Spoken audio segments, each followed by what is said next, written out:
টিতে আসলো এত কম সময়ে কিভাবে এত জনপ্রিয় হয়ে উঠলো। চলো তোমাদের এমন একটা ক্লিপ দেখাই যেটায় মুন্না ভাই নিজেই বলেছেন কিভাবে সে আমাদের গেমিং কমিউনিটিতে আসলো।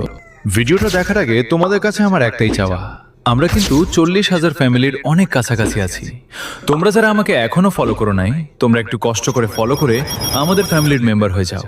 দন্না ভাই, হ্যাঁ, আপনি কন্টেন্ট ক্রিয়েশন করতেছেন মাশাআল্লাহ। সো কন্টেন্ট ক্রিয়েশনে স্টার্টিংটা কেমনে শুরু হলো, কিভাবে? কেমনে শুরু হলো? মূলত আমি পিসি বিল্ড করছিলাম ইসের জন্য, ঠিক আছে, ওই যে গ্রাফিক্স ডিজাইন এগুলো শেখার জন্য, তারপর ফ্রিল্যান্সিং বা এগুলো করার জন্য। দেন গেম টেম খেলতাম পাশাপাশি, ভালো লাগতো। আর ইউটিউবারদের ভিডিও দেখতাম, ভাবলাম আমিও তেমন হতে পারতাম। আচ্ছা, তো ওইভাবেই খেলা শুরু বা কন্টেন্ট বানানো শুরু।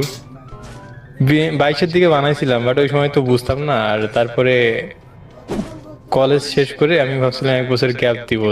কলেজ শেষ করা বলতে কলেজ গ্যাপ দিব, পরে ওখানে গ্যাপ দিছিলাম 1 বছর মতো গ্যাপ দিয়ে পুরো ভাবছিলাম এখানে টাইম দেবো পুরো।